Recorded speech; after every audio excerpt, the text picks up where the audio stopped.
Welcome back.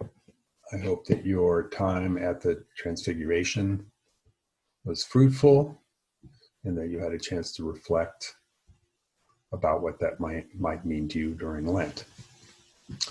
The second place we're going to stop is going to be Capernaum. Capernaum is on the north shore of the Sea of Galilee. Maybe some of you have been there. I've been there once. It's not hard to imagine how Capernaum looked at the time of Jesus. There are some ruins there, the ruins of a synagogue. There are ruins that are attributed to Peter or Peter's mother. It's very near the shore of the Sea of Galilee, so you can imagine the fishing boats that would have been there. And just to the north are some mountains and really some rolling hills where Jesus might have gone up to either pray and be alone or gone up with his disciples and given sermons. So it's very easy to imagine Jesus's ministry in Galilee being centered around Capernaum. The shot here of the ruins of a synagogue, and you can see that they have restored these ruins to be very nearly like the synagogue would have been at the time of Jesus. So in the story we're going to consider, Jesus is with his disciples. Let's just bring up this story here, and I'm going to read the story. Then they came to Capernaum, and when he was in the house, he asked them, "What were you arguing about on the way?" But they were silent. For on the way they had argued with one another who was the greatest.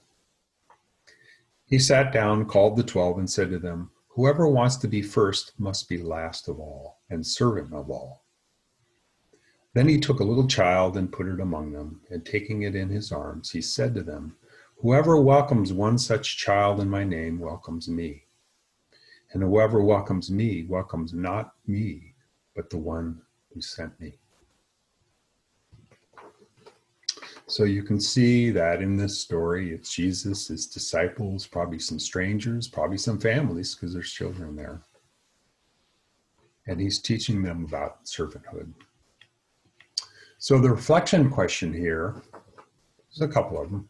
First of all, like last time, what was moving in you as you entered into this story? As you imagine yourself in this story?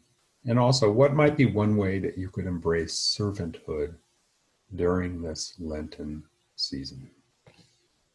So again, we're going to just take some time, allow yourself to be in this story. Again, what does it smell like? It's by the seashore, so there's probably a fish smell. Allow yourself to enter into this in your imagination and just be there and sit there and listen to Jesus and maybe consider what this child looked like. And then answer the reflection questions or just reflect for yourself how you feel in this story.